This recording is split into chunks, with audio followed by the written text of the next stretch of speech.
என் வீட்டுக்காருக்கு திருஷ்டி சுத்தி போடணும், வேற ஒன்றும் சொல்ல முடியாதுங்க. கண் வச்சிடாதீங்க, திருஷ்டி தான் சுத்தி போடணும் அவருக்கு.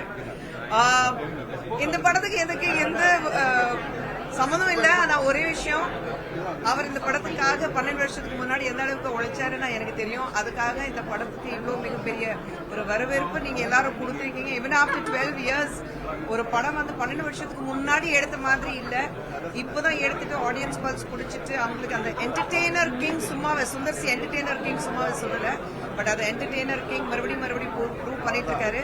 சோ முதல்ல வீட்டுக்கு போயிட்டு என் அத்தை கிட்ட சொல்லி அவருக்கு திருஷ்டி எடுக்க சொல்லணும். அதுதான் என்னுடைய ஃபர்ஸ்ட். தூங்கணும், அதுதான் ஆசையா இருக்கு. அவர் எப்படின்னா தூக்கம் பொறுத்த வரைக்கும் படத்தோட தூங்கிடுவாரு, நல்ல இடம் கிடைச்சுன்னா தூங்கிடுவாரு. ஆனா இந்த படம் ரிலீஸ் பண்ணணும், 12 வருஷம் அப்பப்போ தூக்கம் இல்லாம நான் பார்த்திருக்கேன். நிம்மதியா தூங்குவாருன்னு நினைக்கிறேன். இன்னைக்கு கண்டிப்பாக நிம்மதியா சந்தோஷமா முகத்தோட ஒரு நல்ல சந்தோஷமான சிரிப்போட நல்லா தூங்குவாருன்னு எனக்கு ஒரு கான்பிடன்ஸ். தேங்க்யூ.